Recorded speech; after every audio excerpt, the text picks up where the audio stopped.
রাজধানীর ব্যস্ত সড়কে দিন দিন বেড়েই চলেছে ব্যাটারি চালিত রিকশার দাপট। সহজ যাতায়াতের সুবিধা দিলেও নিয়ম না মেনে চলা অদক্ষ চালকদের কারণে এসব যানবাহন এখন নগর জীবনের জন্য বড় এক বিস্ফোরা হয়ে দাঁড়িয়েছে। সংশ্লিষ্টদের অভিযোগ, অনুমোদনহীন হাজার হাজার ব্যাটারি রিকশা প্রতিদিনই প্রধান সড়কগুলোতে নির্বিঘ্নে চলাচল করছে, যা সরাসরি ট্রাফিক আইনের লঙ্ঘন।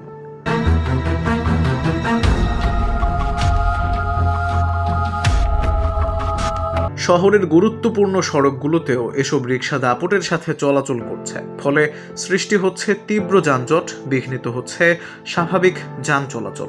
যাত্রী পরিবহনের নামে এসব অবৈধ যানবাহন বেশিরভাগ ক্ষেত্রে দুর্ঘটনার কারণ হয়ে দাঁড়াচ্ছে। পথচারী ও অন্যান্য যানবাহনের চালকদের জন্য তৈরি হচ্ছে চরম ঝুঁকি। হাসপাতালগুলোতে বাড়ছে আহত ও পঙ্গু রোগীর সংখ্যা। এছাড়া অপরিকল্পিতভাবে গড়ে ওঠা চার্জিং স্টেশনগুলোতেও নতুন করে উদ্বেগ তৈরি করছে। অধিকাংশ ক্ষেত্রেই নিরাপত্তা মানদণ্ড মানা হয় না। নিম্নমানের ব্যাটারি ব্যবহারের কারণে অগ্নিকাণ্ডের ঝুঁকি রয়েছে, যা যে কোনো সময়ে বড় দুর্ঘটনার জন্ম দিতে পারে।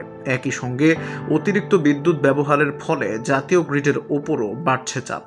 সচেতন মহলের মতে, নিয়ন্ত্রণহীনভাবে ব্যাটারি চালিত রিকশার চলাচল অব্যাহত থাকলে নগর জীবনে পরিস্থিতি আরও ভয়াবহ আকার ধারণ করতে পারে। তারা মনে করছেন, এখনই কার্যকর ও দৃশ্যমান পদক্ষেপ না নিলে যানজট, দুর্ঘটনা এবং জনদুর্ভোগ বহুগুণে বেড়ে যাবে। তাই দ্রুত সময়ের মধ্যে কঠোর নিয়ন্ত্রণ, সুস্পষ্ট নীতিমালা প্রয়োগ এবং বাস্তবসম্মত উদ্যোগ গ্রহণের জন্য সংশ্লিষ্ট কর্তৃপক্ষের প্রতি জোর দাবি জানিয়েছেন তারা। বিশেষজ্ঞদের মতে, এ সমস্যার সমাধানে সমন্বিত উদ্যোগ গ্রহণ করে অবৈধ রিকশা নিয়ন্ত্রণ করতে হবে। পাশাপাশি চালক ও যাত্রীদের মধ্যে সচেতনতা বৃদ্ধি করাও জরুরি। সব মিলিয়ে নিয়ন্ত্রণহীন ব্যাটারি চালিত রিকশা এখন নগর জীবনের জন্য এক বড় হুমকি। কার্যকর পদক্ষেপ ও কঠোর নজরদারি ছাড়া এই সমস্যার সমাধান সম্ভব নয়।